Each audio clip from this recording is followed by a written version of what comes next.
Welcome to the next edition under Knowledge Accelerating Growth webinar on increased business while decoding the price rise. Some of the house rules which have already been mailed to you, I'll just read them out for your convenience. All participants should keep the mics shut. The session will last for 90 minutes. The video and mic during the session will be open only for speakers and panelists.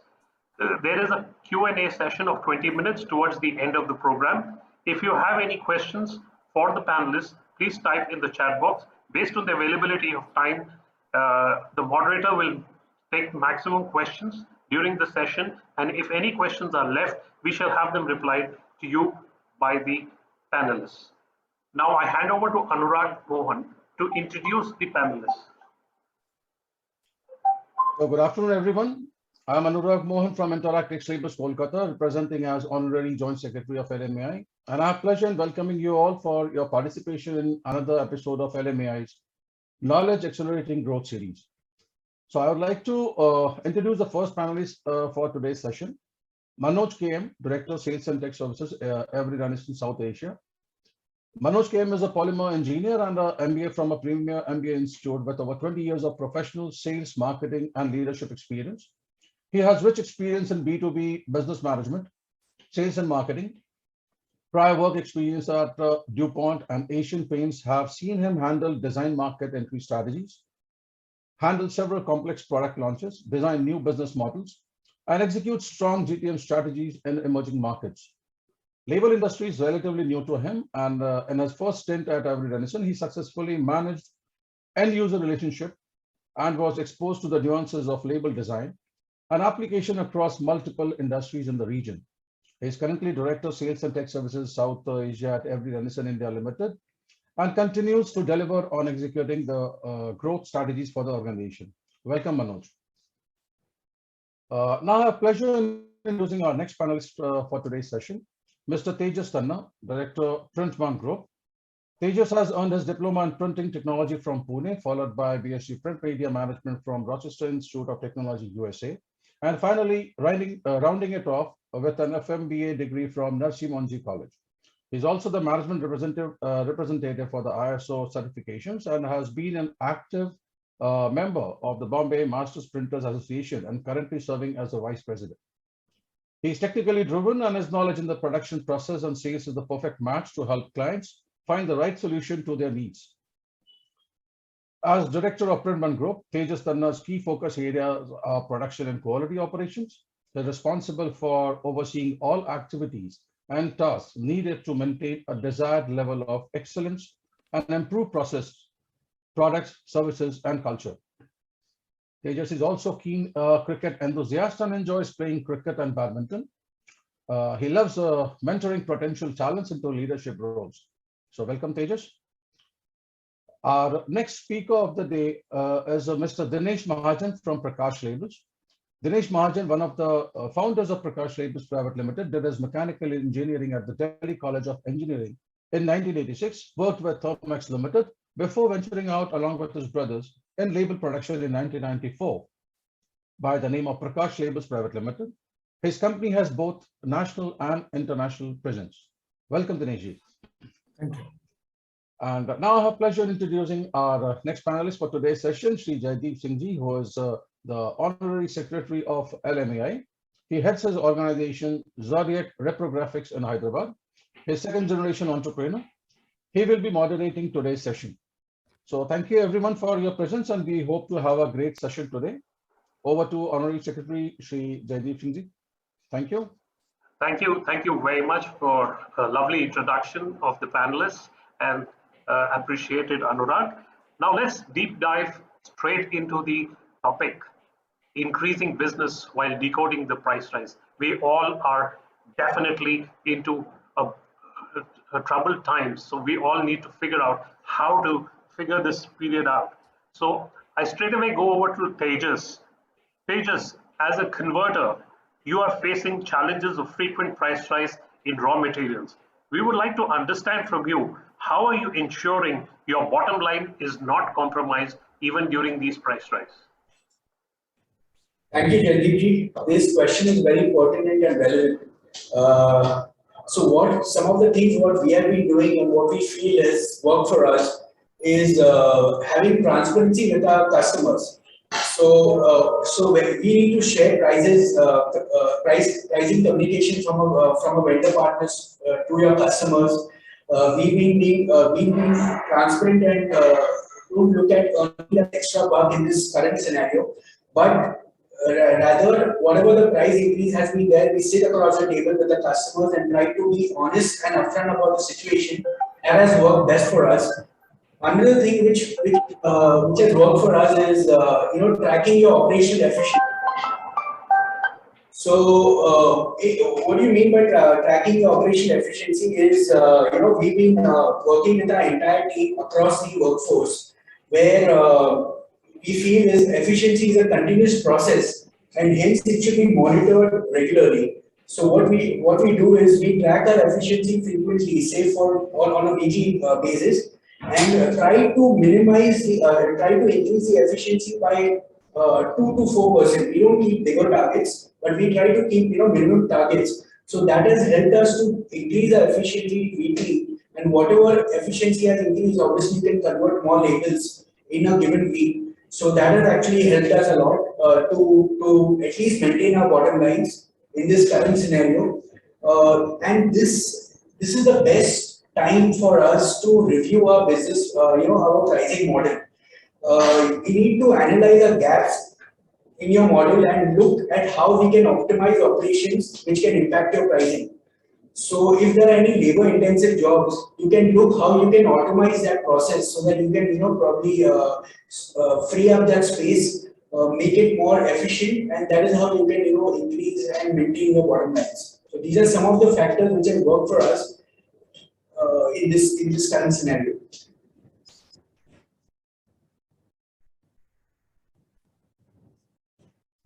Jaideep ji, you are on mute. Sorry. Thanks, Tejas. Optimization definitely is the buzzword, and we all need to rethink our strategies on costing, besides the improvement in our processes to make sure that we are definitely better. So now I would straight away go over to Dinesh ji, who comes from North India, and the markets over there are extremely competitive and very price sensitive. So, and the margins are extremely thin. What steps do you take to ensure the price of labels are increased by your customers frequently? First of all, thank you, Anurag, for sharing my profile with everybody. And Jaideep ji, thank you very much for giving me the chance to speak on this. Taking over from where Tejas left, practical problems have practical solutions. And we try to deal with the problems by giving very simple solutions. And that is what I personally believe in. There is no rocket science in how to handle this situation because we are left with no choice. The first instance of handling it is going back to your supplier and telling, no, we can't have a price rise, and they agreeing to it, and then the problem is solved. But that is not happening now. So since that is not happening, so I have converted the solution into a mathematics. So it's a general solution which I'm presenting to all of you. My take on this is like this. For every sale wherein your selling price is say 100. So typically for a converter or a printer, the material cost and the rest of the cost ratio is generally around 60 and 40. It can vary for different converters and printers depending on their working style and procedures, but more or less this is the scenario. And in today's scenario, what price rise we are seeing at the moment is a rise of approximately say 10%. So a 10% increase on material cost, which is 60, is a figure of 6. Now, before going to the client, what shall one do at home? At home means that in his factory or in his business premise, is to do the homework that can this 6 be offset to some extent. Now, how that can be offset? That is what I am going to share with you my take on it. That if the price increase is say 6, because 60% is the material cost, then offsetting it, the major chunk is going to come from the label stock, because paper is the major contribution as a raw material in your total cost, total production of a label. Now, in a material, once the price has risen, what all you can do? I can think of only 3 major things which can be done. So when you sit with your production guys, there are many jobs, because a converter and printer has so many customers to deal with that he may or may not remember that what exactly is going on in terms of production of their labels. So normally what we do, one of the major costs in production or in the raw material, which is paper, is the matrix. Now, many of us as directors and managing directors of these SMEs really don't know that what gaps between the 2 labels we are keeping. So it is continuing, because at some stage we were making reasonable profit and we were not bothered about the gaps between the labels. So normally I think a reasonable gap should be 2.5 mm, and many of us, I am talking about myself, so I am very convinced that many of the jobs that we were having the label gaps of 4, 5, 6, depending on the dies we have, the flexible dies we have, and the matrix wastage in those cases is immense. So that is one area where you can reduce your cost by decreasing the gaps between the labels, until and unless there is a design reason to the gap, right? So that is one area. Second is a general, wastage control in setups and in running wastages and in other setup wastages and all that, which I think more or less we all take care of. Then another thing which I personally think, wherein we have done it, and I believe that that may be true with all the other converters and printers, is are we using an over-engineered products for all customers, that one size fit in for everybody? That is another thing where we have to sit back again with your team and understand that are we giving an over-engineered product where the application demands a lower engineered product. For example, you are using an 80 GSM chromo and fit all, your team is doing that only because they have the stock, and every customer same product is being given. But today, with such a competitive world and low margins and all that, you can sit down and think that can you use a 70 GSM chromo paper for certain customers where you were already giving 80 GSM? That is another area. May or may not be true with many of the converters and printers, but it was true with us, and I think it can be true with some of other converters and printers also. So by reducing the GSM of chromo being used, which is available in the market with Avery also, you can reduce the cost of the product.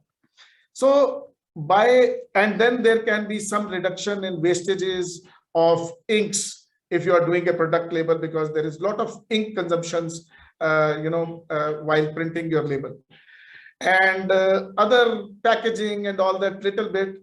If you can manage 2 out of 6, around 2 to 2.5 reduction, so that is one area. And out of the rest of the 40, where you have the finance expenses and other direct and indirect expenses, including the manpower expenses, because I have seen that in our type of industries, when the profits were high, we never cared about the number of people working for us. Since they were working with us for so long, we are continuing with that. The time has come to make it a lean organization, where you have a reasonable number of people, and if your organization is not lean and fat, that can be chopped off depending on your requirement and situation, and maybe you can generate a 0.5 to 1% savings out of it. So once you are clear, having done this homework at home and done that 2 to 3.5% of savings from the points which I have shared with you now, then whatever is remaining, which can be another 2.5 or 3, that you have to go to your customer and say that this is my increase, which I will have to pass it on to you, and there is no choice of absorbing that. While doing that, there you have to have the guts, the sense of no fear and confidence. Yes, even if you are going to lose the customer, you should and come back, because you have done the homework, done your calculations, and ultimately you are here in the business to generate your bottom line and not to just please the customer.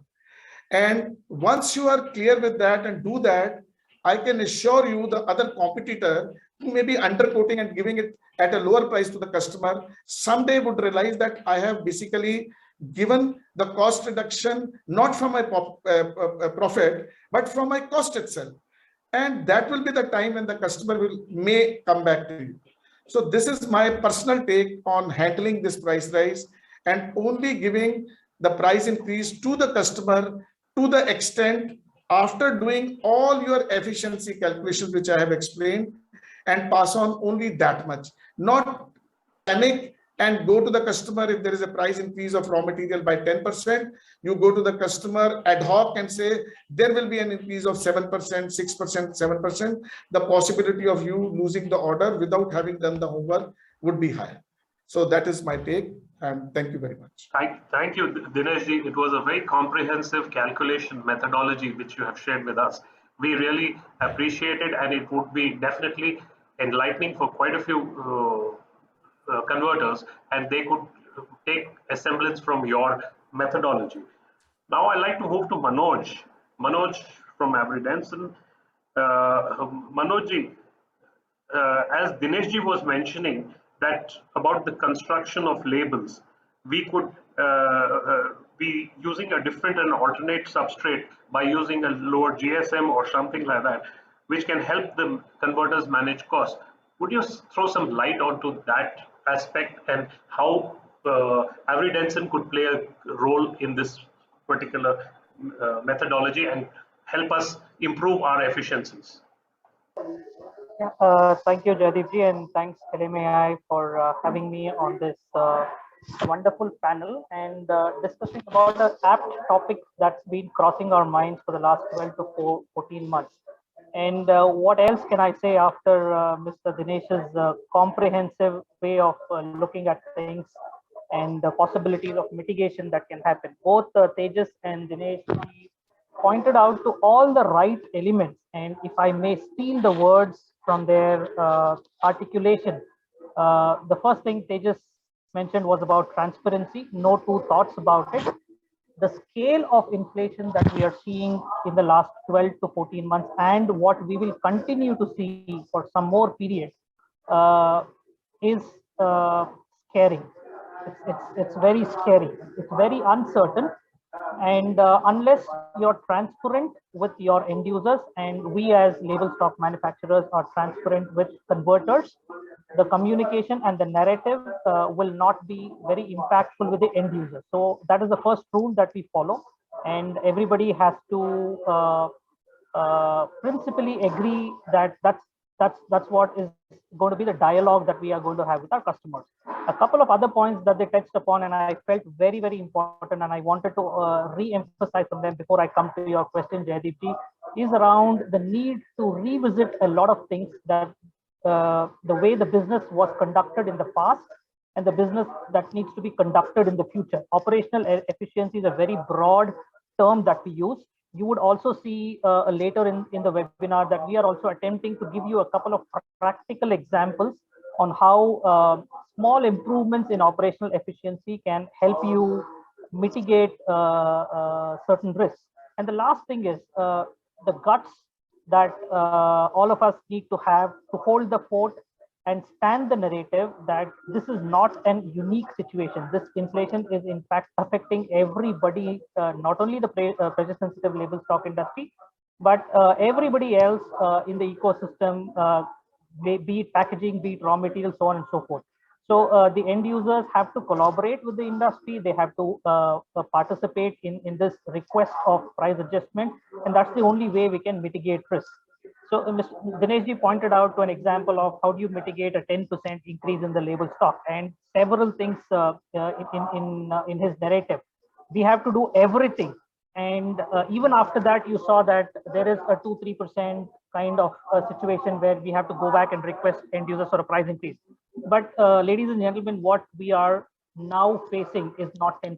I think all of us have been through the cycles, and this is much more than that. So therefore, you will have to look at mitigating the risk a lot more differently. You have to do the transparency piece, you have to do the operational efficiency piece, you have to mitigate risk as much as you can, but you have to do even more than that. And that even more is probably an area where Every Denizen can step in and help every one of you. With the fit for purpose products. When I say fit for purpose products, Dineshji again touched this aspect of over engineering a product.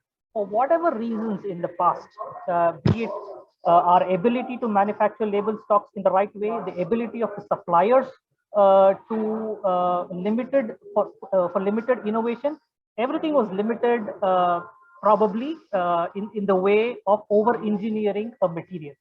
In the last 2 or 3 years, Every Denizen as an organization has put in significant effort for us to present to you optimized structures and possibilities with several kinds of materials, be it paper, be it metallized paper, be it paper that you use for barcoding, variable information printing, be it films, PP, PE, PET. In every single category of products, today, if there is an opportunity to optimize and meet the end application and requirement, there is a solution.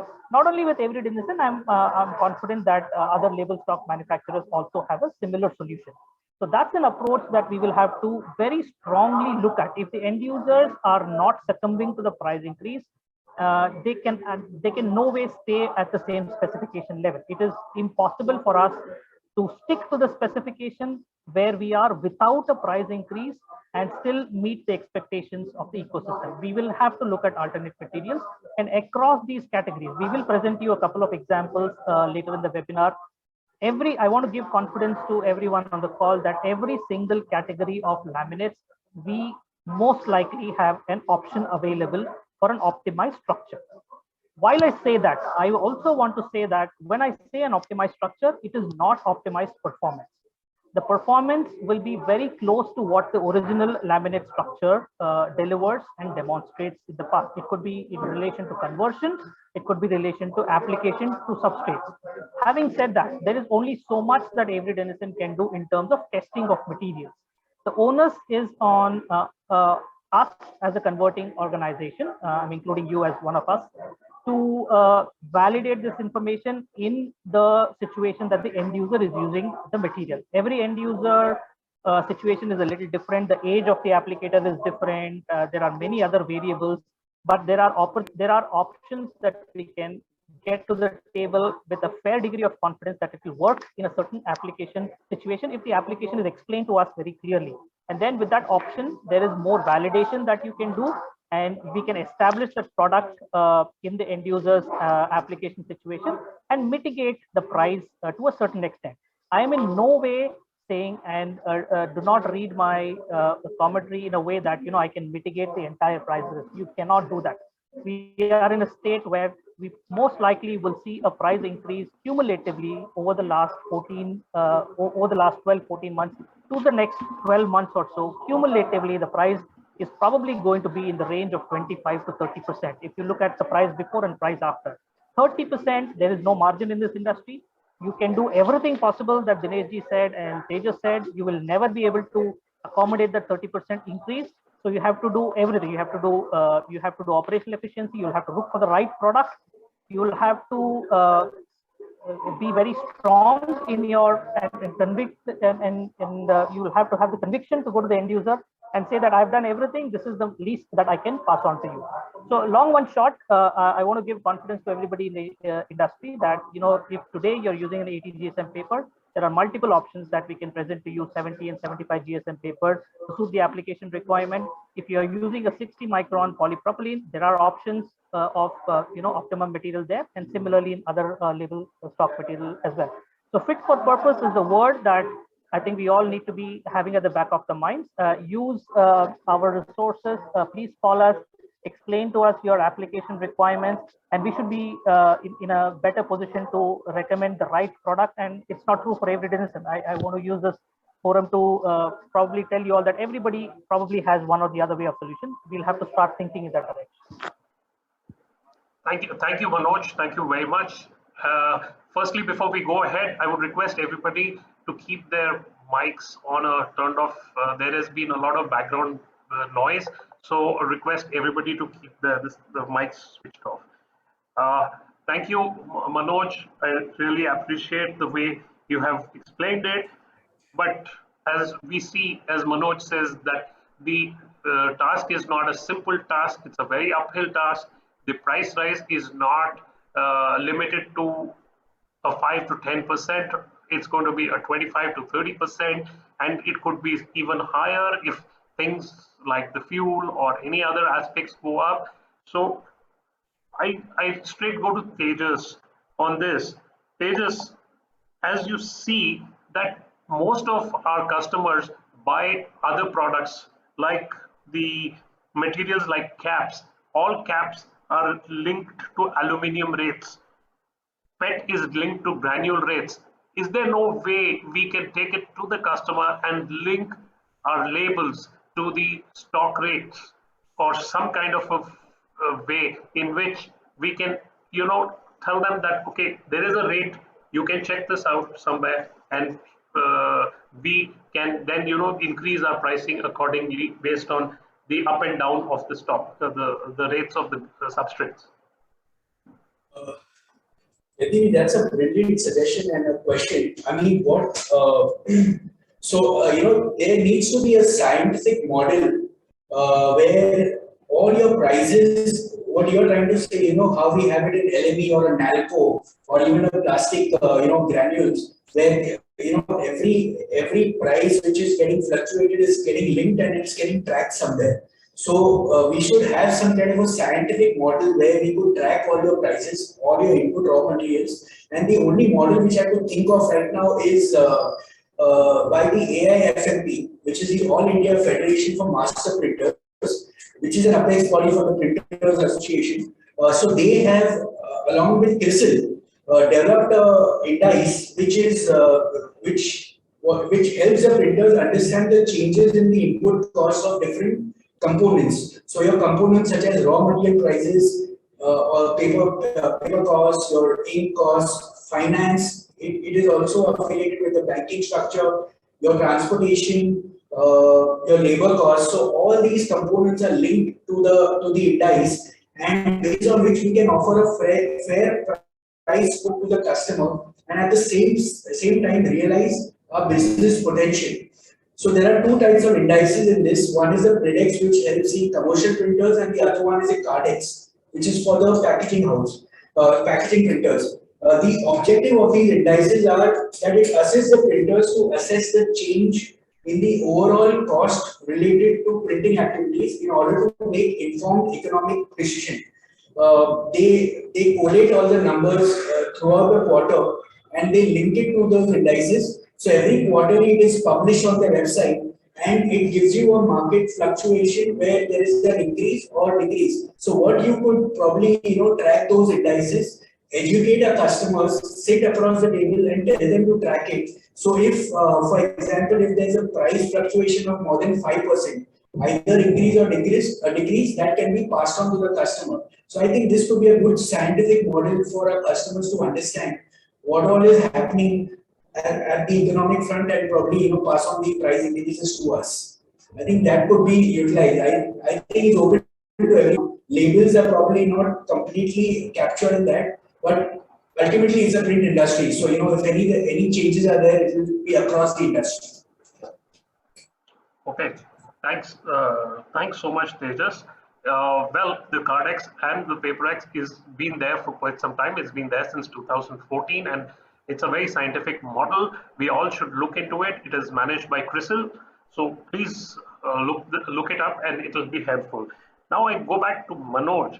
Manoj, we understand that as a stock manufacturer, you are also under pressure to increase prices. How do you as a company face this challenge, and what are the learnings as we converters can take from how you manage price rise? Yeah, Jaydeepji, tricky one, and this set of commodity inflation cycle that we are seeing is not a regular commodity inflation cycle. All of us have been in the industry long enough. We see these kind of cycles once every 5-6 years in a commodity situation, but this time things are very different. Every time we are faced with a different challenge, and there is no standard way of understanding and recognizing what is going to lay ahead of you when we interact with our suppliers. So a few things that I think I would want to call out, and what we have learned in the past few months, and probably will also help this converting community as you discuss with end users. The first realization is this is here to stay for a lot longer than we anticipated. Our discussions with multiple suppliers, and since we are a global organization, we have several other forums that we get input and feedback from, and that's the first indication that we are getting, that this is here to stay for some more time. This is not like, the Chinese New Year went away, the pandemic went away, the war situation is going to ease out in let's say a month or two, and then things will be back to normal. We do not see a possibility of that situation, because it is a much stronger globally connected supply chain that we are seeing in action versus what was there before, with increased consumptions that we are seeing in the Western economies, that will continue to create the supply chain imbalance for a little longer than expected. So this is not short term. This is the first learning that we have from our interactions. The second learning that we have from our interactions is the time that is available to respond to any inflationary situation is almost non-existent. Even with the might of Avery Dennison in terms of negotiating with the suppliers and managing suppliers, we are paying today a premium for managing business continuity. That is the kind of situation that the suppliers, our suppliers, are there in today. Even to get the material that I would consume on an average every month, I have to fight for that supply, right? That's the kind of situation that we're in. Business continuity today is happening at a premium. So therefore, the second learning is the agility that we need to demonstrate to digest the price increase and take it forward to the next set of the value chain members has to be very, very different. And the turnaround time is short. It is getting shorter with every new surprise that we are getting. Added to this is the fact that none of our suppliers today are in any mood to get into a long-term contract. Okay, maybe we had situations in the past where we could have a supply locked in, or a price locked in for a certain period of time. Today, even our biggest raw material suppliers do not give us that privilege, and therefore, any situation where the converters are being forced to get into a long-term contract, or say that fix this price for a certain period of time, the converters are doing it at their own risk. Our experience and our projections for the future strongly tell us not to do any such thing, and the request from our side is to probably follow the same principle and be aware that the uncertainty is going to continue, and therefore our ability to sign up any long-term contracts almost non-existent at this point of time. So really summing up very quickly, I think the inflation is here to stay. More to come is our anticipation, and more to come in maybe smaller pockets, bigger pockets, I don't know. It's anybody's guess, but it's going to be there for a longer time. Second, the time to absorb and react will be far lesser than what we probably had in the past.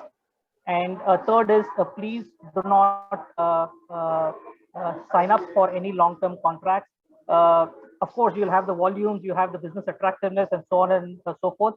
But the uncertainty in inflation is really very hard to predict at this point of time, and therefore we should stay away. Those are the three big learnings, Jaydeep. Thanks, Manoj. I really understand that these long-term contracts, which we all are used to, we need to really relook at them and see how we can mitigate that and make sure that our costs have been informed to our customers, so that as and when the price increase happens, we are able to also obtain that kind of price increase, if not 100%, at least some percentage, so that our losses are not increasing. Now I just move on to Tejas.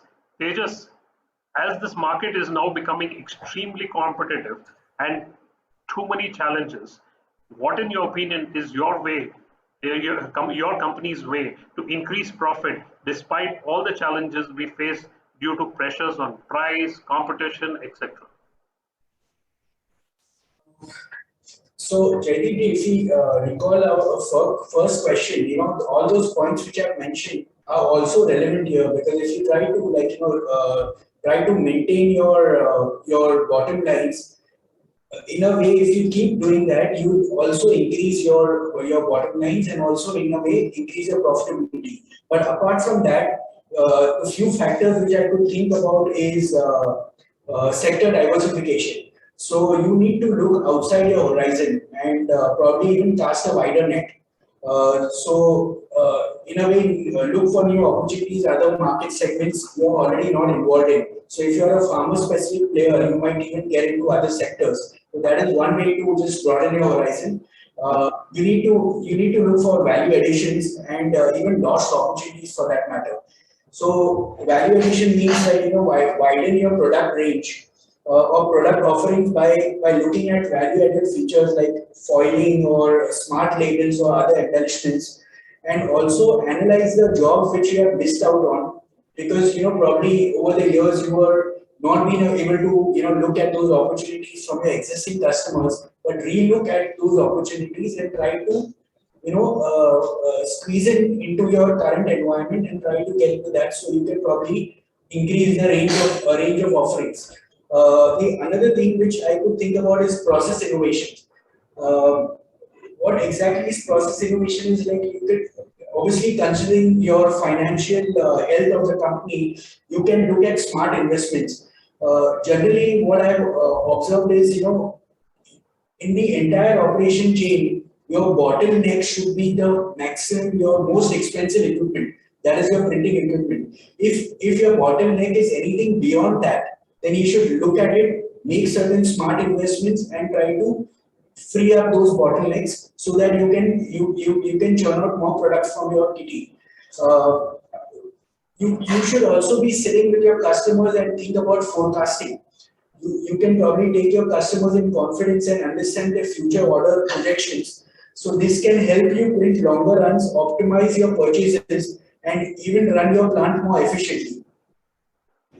You should also relook at your procurement strategy in a way that if you are buying something like, and for example, an ink from 10 different vendors, you can consolidate your vendor base and probably stick to 3 vendors and increase the share of business to them. That will help you to give them more business and also optimize your procurement. And you can give them more volume-based pricing and also increase your efficiency by using the same product and run your machine more efficiently without any changeovers. So these are some of the things which can help the overall vendors, overall converters to increase their profitability as well as efficiency. Thank you. Thank you so much for this lovely insight. And I thank all the panelists for this lovely insight. Now I would like to move on to the next part of this program, in which I would request Mr. Ravi Shinde to give a presentation on alternate substrates, so that we all can get some insights on what can we use instead of what we are using. So I'm handing over to Ravi Shinde, and I'll just share the screen with Ravi Shinde. Yeah, Ravi. Thanks. Yeah, I can share it now. Yeah, please share your screen. Thanks everyone. I think it's a good discussion, good panel discussion that we have. And Ravi, we can't see your screen. Let me present. I think your screen is shared. Can you take it out? Yeah. Okay. Yeah.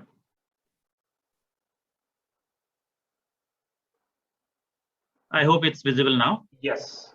Yes. So thanks everyone. I think good to discuss the very important topic in current situation.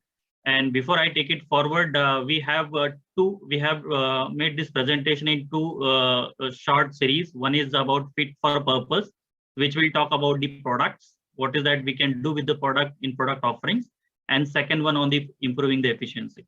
So for a fit for purpose, I would like to call upon Yashwant from our team, and he will take you through the entire presentation. Yashwant? Yeah, yes, Ravi. Just a second. Yeah. Yeah, okay. So hello, good afternoon, everyone. Ravi, my voice is clear, right? Yes. Yeah, okay. So myself, Ashwin from Every Denizen, and I will be the speaker for the first topic, fit for purpose products. So Ravi, next slide. So now I will take you through the concept of fit for purpose products. First of all, let us see the definition of fit for purpose products. These are the products which serve their intended purposes that are required by the application or are set by the customers. So why we need this fit for purpose framework? So basically this framework helps the manufacturer to develop or structure better price to value products. So here we will be taking care of that over-engineered zone, whatever we were talking a while ago. And with the help of this fit for purpose framework, we would be able to know our customers well, and we would be able to segment the market better based on the application and the customer purposes. And we can define and understand our end users KPIs well and align our business strategies with the customer ones. So, Ravi, next slide. So now we will look into some of the examples of the fit for purpose products. You can look at the first table in the paper. You can just consider that Semigloss 80 GSM as a standard offering in the market for one targeted application. Now with the fit for purpose framework, a converter can better understand the end user applications and segment the market, where in the other alternative products like Semigloss 75 or Semigloss 70 or the Semigloss 65, which are generally available in the market and that could fulfill the requirements. Similarly, in films, if we consider PP60 as the standard product in the market, we can always look for the alternatives like PP50 or PP40, which can cater to some of the current segments of the PP60. So in general, while we design the fit for purpose products, it is generally the optimization of the face or the liner that drives the major benefit. At this point, I think we should also make a note that adhesive coat weight has only a little relevance in the overall scheme of things. And it is the adhesion across the wide range of substrates that is really important while designing these solutions. Now we will look into some of the advantages a converter can derive by adopting fit for purpose products. Basically, these are the optimized products in the performance point from the performance point of view. These are the better price to value products, which means very cost effective products, more number of labels per reel, which will directly translate into more productivity, lesser changeovers, lower freight and lower inventory spaces, and also the lesser scrap by weight, which means lesser disposal cost. And last but not least, these are the more sustainable products where now most of the brand users are driving the market to. So Ravi, next slide, please. So here, team, we have given two scenarios. We can look at the two scenarios here, wherein in the scenario one, if you see, customer tries buy the standard products throughout the inflation cycle, and in scenario two, you can see that a converter has worked with his end user and has better understood the application and has segmented the market and After doing this exercise, he has moved the 50% of his quarterly volumes to the fit for purpose, and 50 he is with the standard product. So for the ease of calculations, let us assume that the volume is 1 lakh square meter per quarter. And you can see in scenario 1, we have given, you can see the ASPs around 30, 31.5, 33.5, and 34.7 post the price revision. So in the second scenario, since he has moved the 50% volume to fit for purpose products from Q1 21, you can see the average purchase purchase price per square meter in scenario 2 is less compared to the 1. So in nutshell, what we are trying to demonstrate here is that in scenario 2, by adopting fit for purpose products, the customer is able to reduce his bottom line by 27%. So when I said bottom line, so absolute, I mean, based on this calculation, absolute numbers, if you look into, in scenario 1, customer has experienced 15.5 lakhs of additional inflation, whereas in scenario 2, he was only able to experience 11.3 lakhs. So there is net of 27% less impact in the scenario 2. Which means at the end of Q1 21, he has experienced a 3% less net inflation.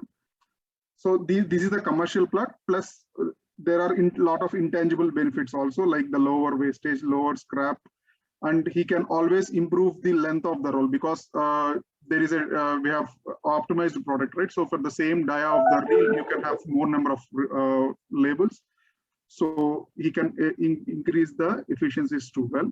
Plus, this will also help us to ease out the supply chain complexities. Like everybody fighting for an 80 GSM product will naturally create the more demand. So now it will moving to 70 and moving to 60 or other alternatives. It will ease out the supply pressures also.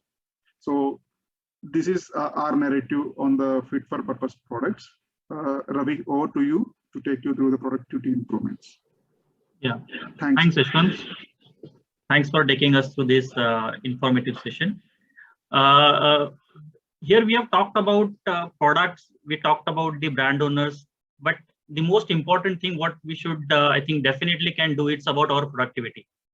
So as mentioned by a few of our panelists, Dinesh ji and Tejas ji, regarding how we can make ourselves more competitive by doing some tweaking in our process or process improvisation within the available machineries that we have, or we can add something new to remove the bottlenecks which are making us difficult for us to take this hit what we are facing now. So to begin with, we have these 3 points to talk about in today's discussion. So it would be quick one. One would be we're talking about the OEE, it's the overall equipment efficiency, then the inventory turnover ratio, and the wastage reduction. So as I mentioned about OEE, what exactly it stands for, so from where it occurs. So everybody must have heard of TPM. TPM stands for the total productive maintenance. So this is very important when it comes to the manufacturing processes. And OEE is just one of the pillar of it. So TPM consists of 8 pillars, out of which OEE is just one pillar. So just imagine the kind of exposure it has and what kind of wonders it can do when we implement it in all the 8 pillars. So if you see the graph on the right hand side, so we talk about the plant operating time, machine operating time, and then the following output when we do it with the desired care or desired attention in all the areas of downtime, speed loss, or quality loss. So how we can calculate all this, our OE of our machines. So we have printing machines, we have stamping machine, we have slitting machines. So there are different machines, and OE has to be a specific for specific machine. It cannot be generalized for entire plant. It has to be specific machine, and how it can be calculated. So I'll not go into detail of this chart, but if I see on the right hand side, it is the calculation of availability, performance, and quality. So how we can meet these areas, how we can see these areas are helpful for us to identify how much utilization and actual productivity that we are taking out of our machine and how we can minimize the losses. To understand what is the industry norm, if you see on the right hand side in the graph, you can see over here the percentage, the typical range, what generally it starts between 55 to 70%. But the world-class manufacturing processes are in the range of 85 to 90. 100% is always an ideal situation. But what we can say as a world-class, anything above 85%, it's considered to be a world-class operating process. So here I would like to share one example wherein we have increased, or we have done one of experiment with one of our converter in terms of improving the productivity. So you can see it in 3 buckets, the top 3, middle 3, and the bottom 2. So everyone, but when it comes to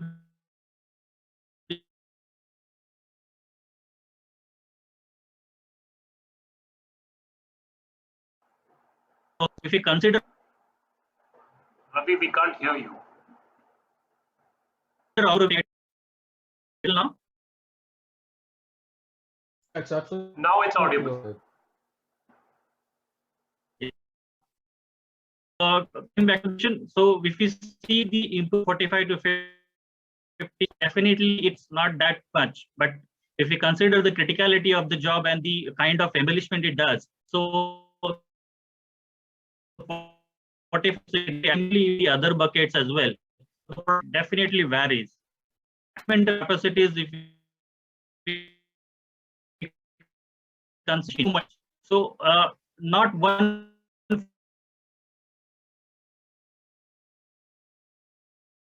is totally with the smart investment in our process and how we can think machine more competitive and how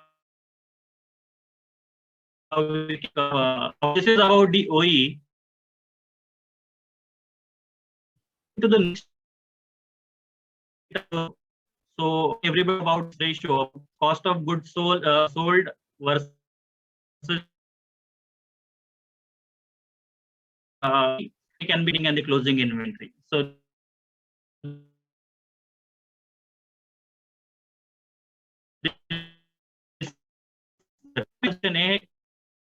situation, so we can turn over too low. That means be in the range of 5 to or and days of very higher side.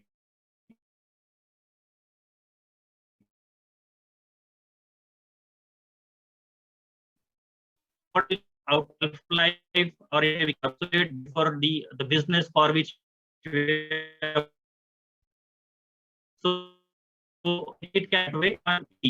If we can return our ratio to per material that we get, we immediately process and send it, and we don't have buffer stock with us. So it will create some challenges for getting the new businesses as well. If we don't have material at hand, if any new opportunity that strikes our door, we may not be able to serve them. So we have to consider these 2 situations and come to a situation wherein it's win-win situation for you. So for that, we need to consider 3 aspects like cycle stock.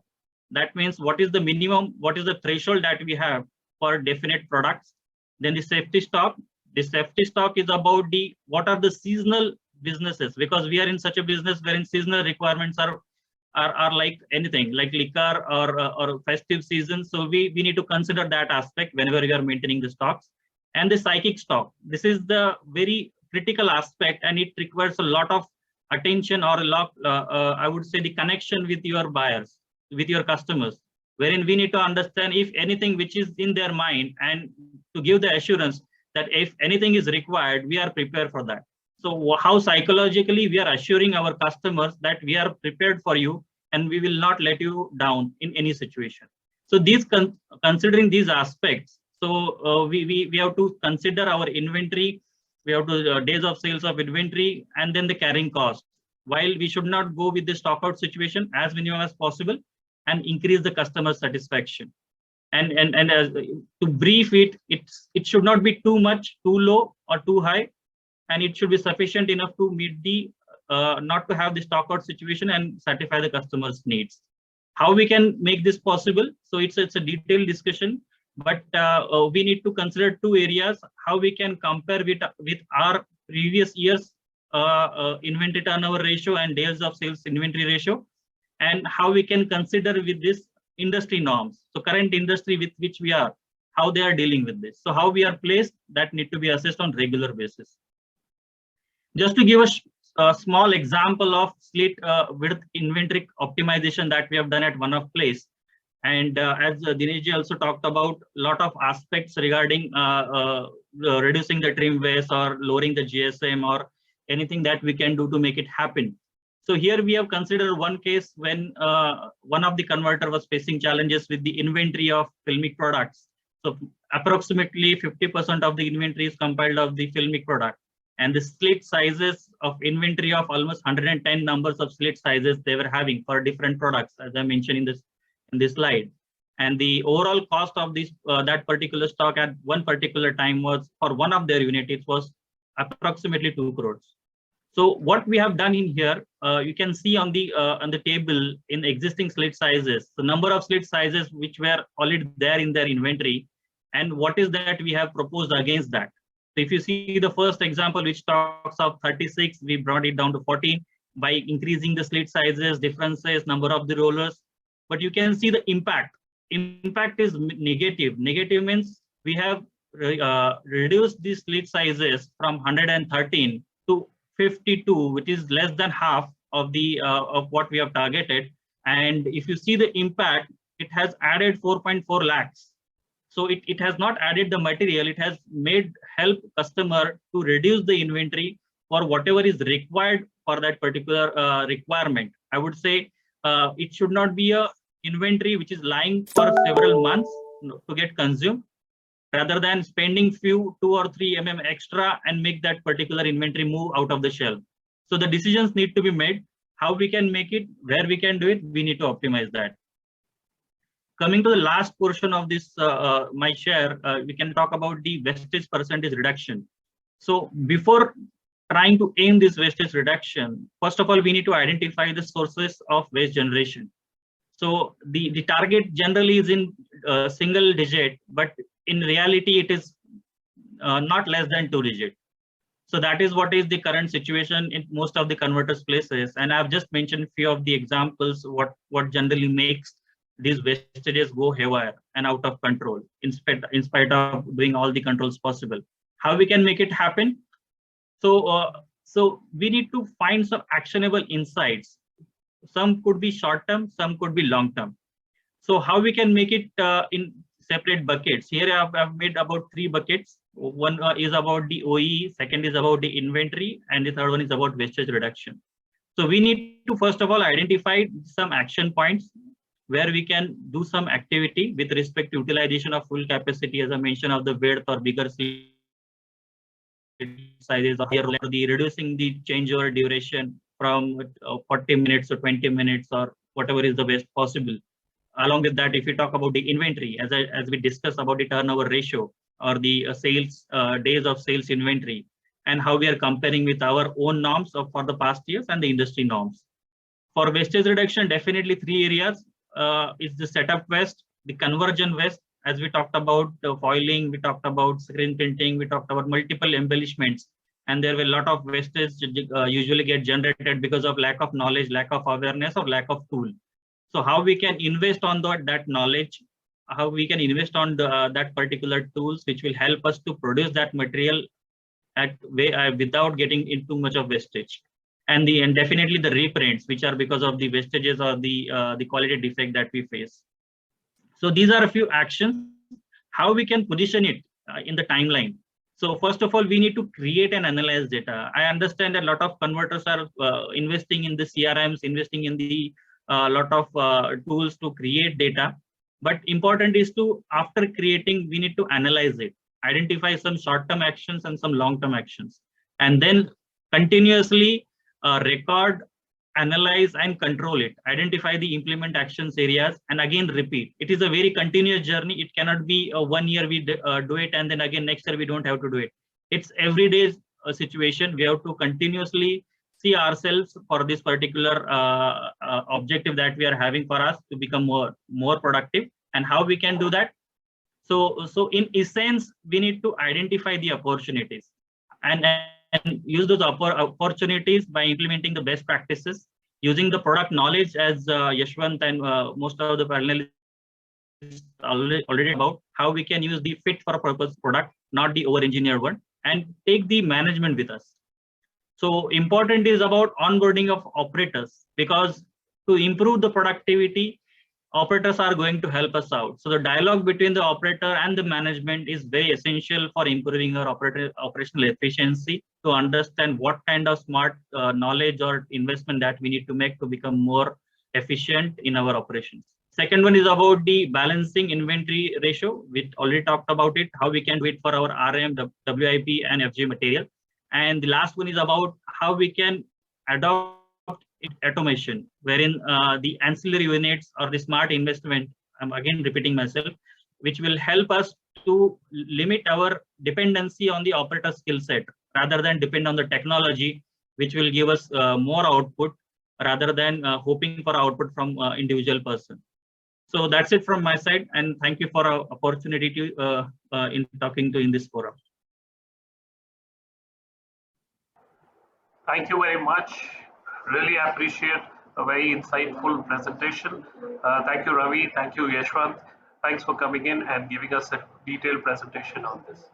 Now I'm just going to put up a poll. I would request all attending to please answer this poll. I'm running this poll for 2 minutes. It's a simple 3-question poll. Request all of you to answer it. It'll help us do a better job.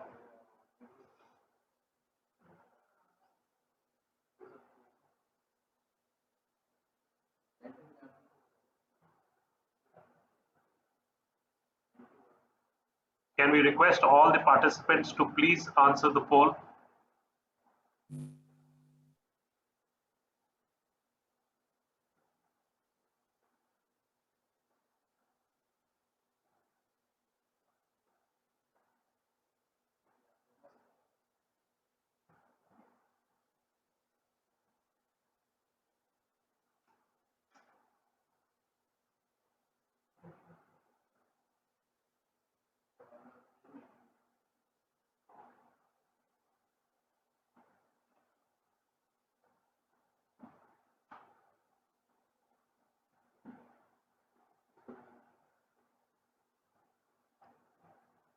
I would request everybody to quickly answer the poll so that we can move on to the next part, that is the Q&A session.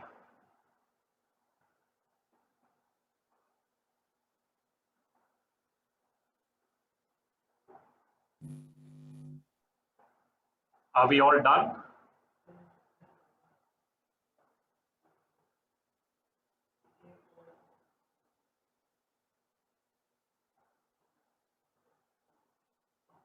I think we are, I'm ending the poll in a minute. Please, whoever is left out, please put in your answers. Would appreciate your answers.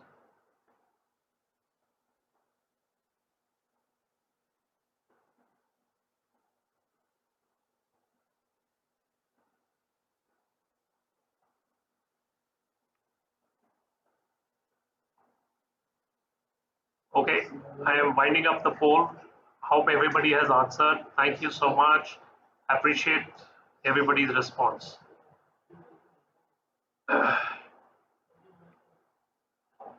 I'll get to the Q&A session. We have a question for Dinesh Ji. Dinesh Ji, can you please switch on your video? Dinesh Ji, there's a question for you. When you reduce the label gap between below 3 mm, are you still able to run cold presses at the same speed? When you reduce speeds, then do you all the customers, when you reduce the specs like you had mentioned, then do all the customers give approval easily, or it's a time-consuming process? Dinesh Ji, can you please answer? Yeah, thank you, PJ, and very interesting question. First of all, to be honest, the reduction to 2.5 is not something which I am looking at. what we were looking at is that any gap between the labels more than 3 mm, that is the macro thing. First of all, we have to do to bring those gaps from more than 3 mm to up to 3 mm or even 2.5 mm, depending on the teeth calculation and all that stuff. So reduction from anything more than wherein there is 5 mm also or whatever. Now, since we have brought at least the press is running fine at 3 mm gap operations, but there are labels wherein we already have 2.5 mm gap, and we are running the press at reasonable pace for whatever short and medium runs which we are doing. For maybe very big runs, there can be a problem. But for us, we are doing more of short and medium run labels. So we are not really facing problem. That is answer to question number 1. For question number 2, definitely when we change specs, there is a problem. And we being transparent with our customers, we don't do it on our own and present it to the customer just like that. So while giving the customer the label with the specs which we were giving earlier, we also give them the sample with a reduced spec to them to check at their end whether the application, what they are using it for, is suitable for those specs also. And wherever we have found that to be okay, we have changed that. We have done it for materials from TT2C to TT1C. We have done it for materials from chromo to 80 GSM to 70 GSM. We have done it in filmic materials also, wherein they were using, high specification material, and we have given them PP, which is cheaper than PE or PET, and that has worked with them. So different converters and printers may have different situations, but in our case, since we were giving to the customer from the very beginning a particular spec level, which was an over-engineered product, when we had reduced that spec for their application, after getting it approval from them, we have been successful in giving them that lower spec and saved on the cost.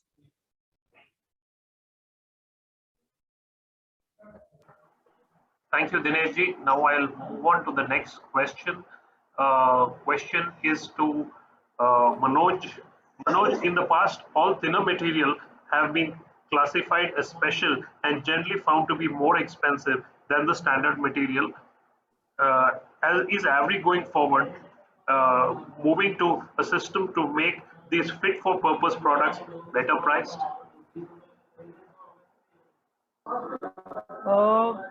In principle, I would want to say yes.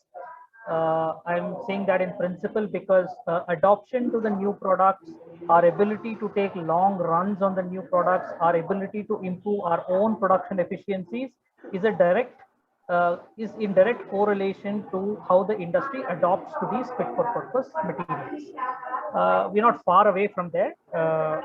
For many other situations, I think we've been educating and creating more awareness about this fit for purpose products for the last couple of years or so. Yes, so the short answer to the question is, in principle, if we are moving to a fit for purpose product and we are targeting the same application and we are optimizing the structure of the product a little bit, I want to say yes, it will be better priced than the incumbent that you're comparing. That's great to hear from you, Manoj. So people take advantage of the better pricing which you will get from fit for purpose material. Now, there's another question to you, Manoj. When Avery tells us to use 3000 running meter rolls up to in production if sounds good, but then they want us to decal match for the larger diameter rolls, this defeats the purpose further to converting machines, etc. So what is your take on it? How do we handle this? It is while the opportunity is there for converters to reduce the changeover times and improve efficiencies on the line. There is a struggle on our side as well. If you have a decal match, we lose that whole opportunity to give you a better price because everybody is using and rolls of let's say 6,000, 9,000 running meters. Only for to be service 3,000 needs to be at industry averages of 1,500.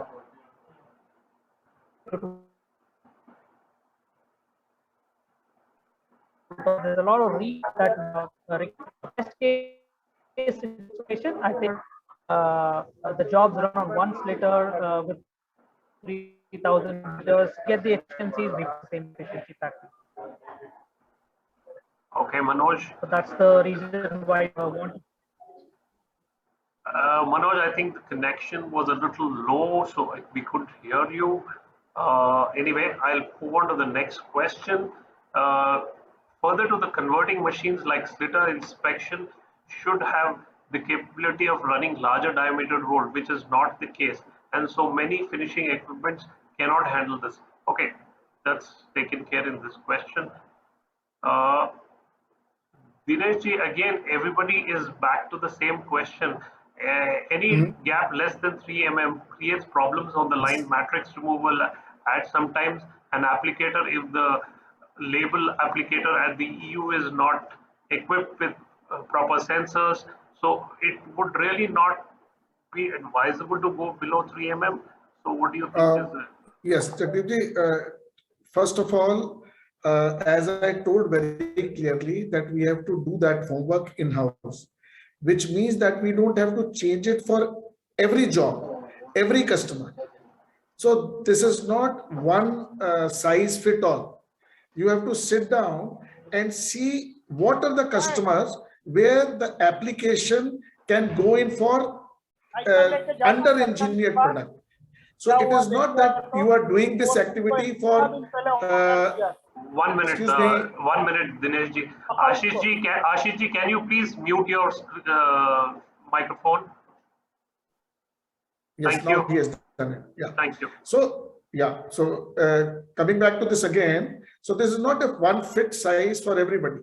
So that is what is important now these days after the price rise. You have to sit down with your team and see what are the customers or which are the customers wherein you can do slightly less engineering and don't give them an over-engineered product. That doesn't mean where your label, product label is going to a customer where there is an applicator and any gap less than that can have a problem on the application. You don't have to give that give that solution to that person. You have to continue giving him the material what he's using. You have to do it judicially for the customers where you may be giving an over-engineered product to him wherein he can do with a lesser engineered product. I hope I have answered it well. Okay, thank you. Thank you so much. We have a question from Ashish Shah. I'll direct it to Tejas.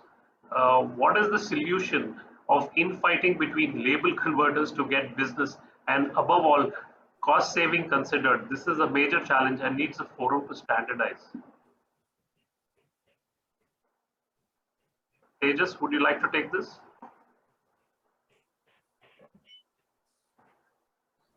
We should ask this question to ourselves.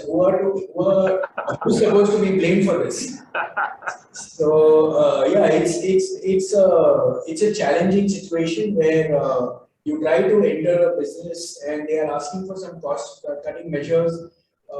Undercutting is happening, but I think the time has come where you can just pick up a phone and talk to your I would say your partner, because ultimately you are in this industry together, so you need to talk to each other and try to find ways and means of how you can collaborate and work together rather than doing some kind of cost cutting. And cost cutting measures could be two things. When a customer is asking for a cost cutting measure, that need not be that you are reducing your rate. You can probably collaborate with even a customer and tell them that how you could probably, as Manoj rightly said, an over-engineered product could be reduced in some specification and still you can give some benefits to the customer. So that is one way to look at it. And most important is like you need to talk to each other with your with a fellow converter and work together so that everybody can coexist in this world. Yeah, that's a good way of looking at it. Question to Manoj: if we shift from 80 GSM to 70 GSM or PP60 to PP50, dispensing of label on applicator will be an issue at the customer level, and how much cost we can save in terms of percentage if we shift from PP60 to PP50? Good question. I think first response to the first one. I think we've done several experiments at our side, and even in a practical situation at many converters. We do not.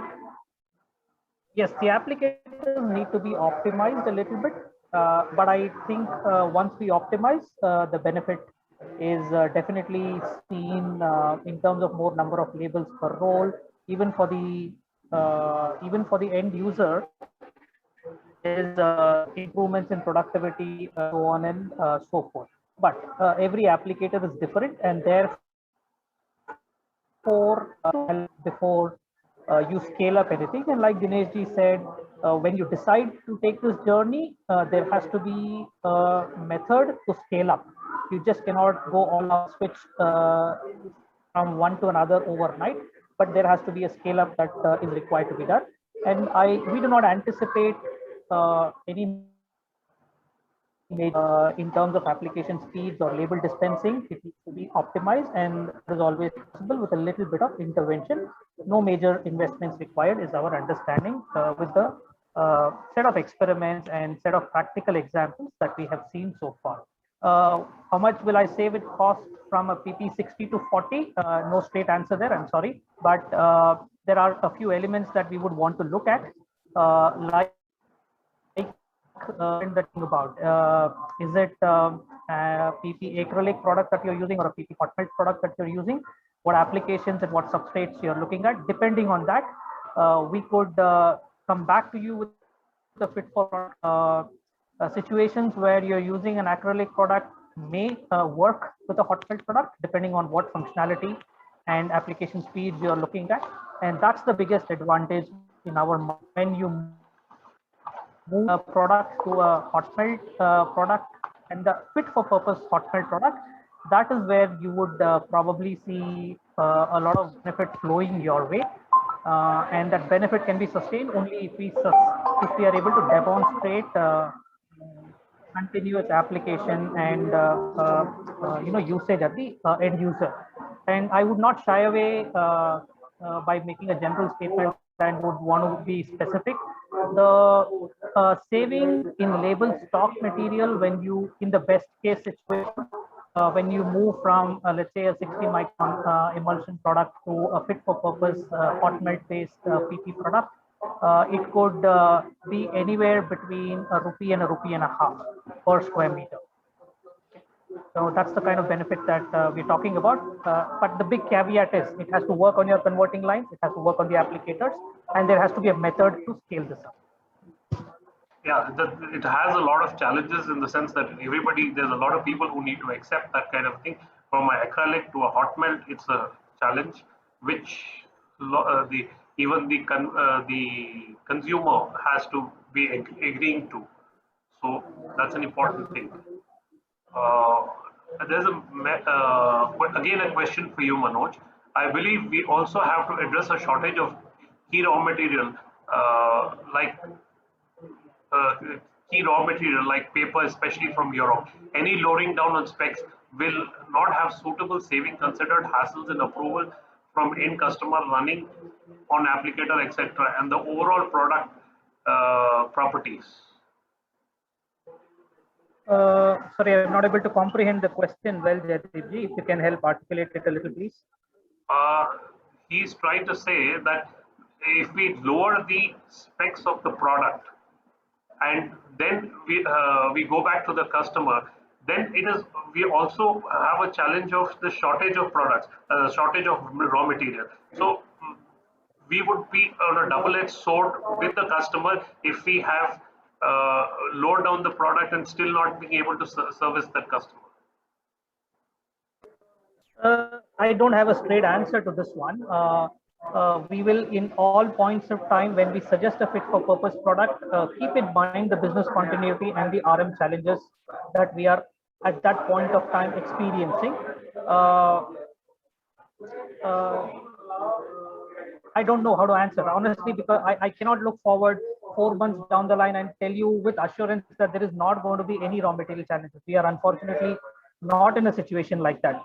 But having said that, if you have two products qualified, you always have the option of mitigating one against the other with very minor tweaks in the applicator, so on and so forth. So if the end user is so adamant about sticking to the specifications and making sure that he needs certainty of supplies, then there is a price to pay.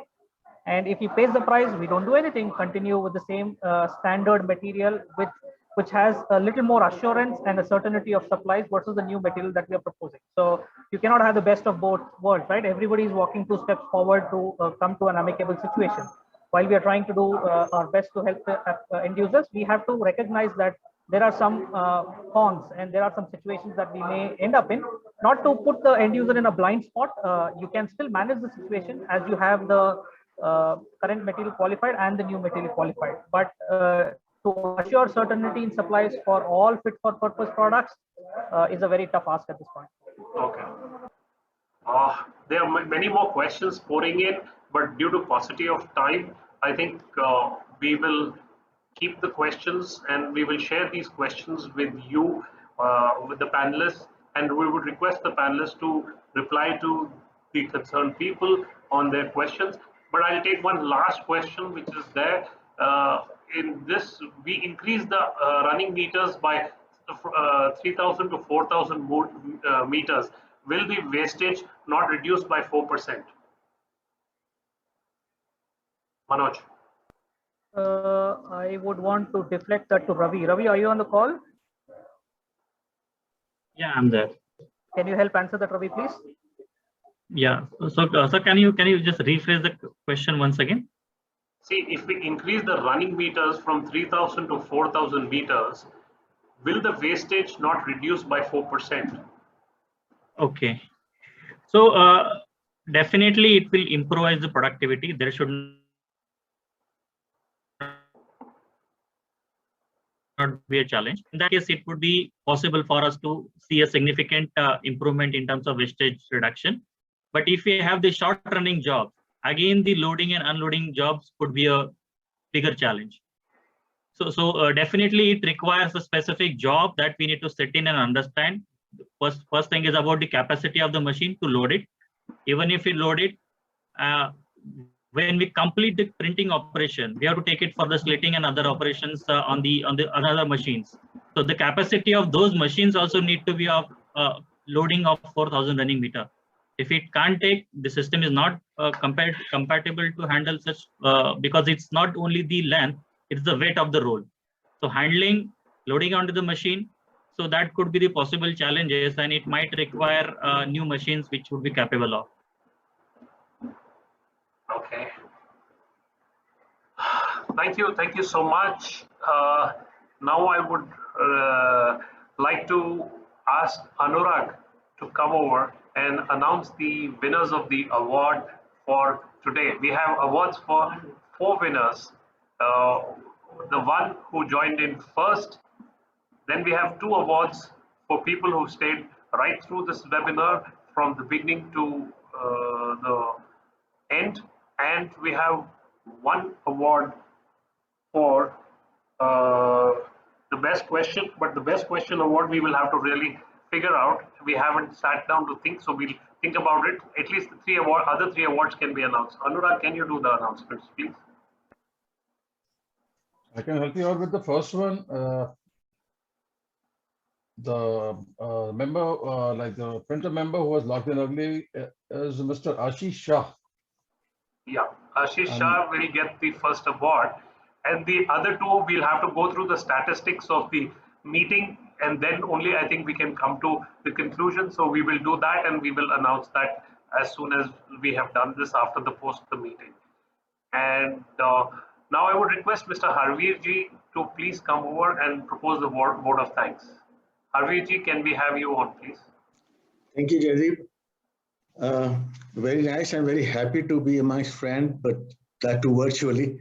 And I hope it ends soon, and we meet physically again. And it has been a very interesting webinar. And I thank the LMAI leadership for having indulged into this and bringing people together. And see, the pandemic has left an indelible mark on the industry itself. And many of us have suffered immensely, but we just hope and pray everybody bounces back. Unfortunately, the pandemic was not the only problem that existed. Then the freight rates went up, then the strike in Finland, and then the shortages, and now the Ukraine war. They're all impacting the industry very badly. That's what we are discussing. The prices have gone up, as Manoj was saying, not 10%. They would be like, end result will be about 25%. Now, the price increase has been an ongoing process always throughout our lives, and the industry has gradually adjusted to it. But unfortunately, it is coming too frequently, almost fortnightly. Paper mills are increasing prices again and again. And how do you tackle that situation? Downscaling may be a temporary solution. What the end buyer is actually much educated. Once you downscale, let's say from 85 to 70 GSM, the end user knows the downscaling has been done. So he may settle down for the time being. But what happens when the next price increase comes? So it has to, somehow we need to find a mechanism whereby the price increases as they come have to be understood and recognized by the value chain all across. But that's an imperative. Anyway, we hope the industry is very resilient, and we hope that good chance will prevail and we will get going again smoothly, and things will settle down well for the label printers to go on, because ultimately, if they don't get the right kind of price, how do they get the correct ROI on what all they've invested? Because nothing is cheap now. The presses are expensive, the tooling is expensive, labor is expensive, time has become a short commodity. So everybody needs to put in an effort. This is a good forum that we've done, and we hope good chance will prevail and we will get out of it, and peace and prosperity will return. And the pandemic actually has taught us to live our lives in a virtual mode, and has left us yearning for the physical contact. And I think at LMAI leadership, I would give credit to Rajesh Nema as president, who's been talking to us to somehow arrange a physical kind of event soon. And I think we should be announcing it soon after deliberations amongst ourselves, because even at the industry at large is looking forward to events. Unfortunately, the Level Expo got postponed. So we need to go and see the presses running physically. We can see videos, but that does not give the right kind of impact. Today, label printers want to see, feel the press going on, ask questions live. So that's what is needed now, and we hope it returns back soon. November is Label Expo India, but before that, we do hope to plan some events in maybe Delhi, Bombay, or elsewhere, whatever the LMAI leadership decides. Meanwhile, thank you very much, all of you. Jaideep, Anurag, Dinesh, Manoj, Tejas, all of you who have contributed to this wonderful webinar. And we look forward to getting together again soon. Thank you. Thank you, Harveer ji. Thank you, everybody. I really appreciate everybody's participation. We had a very lovely participation from the panelists. All the best, and thank you for attending. Thank you, all the panelists, for being with us. Thank you so much. Bye-bye. Bye. Thank you. Bye-bye.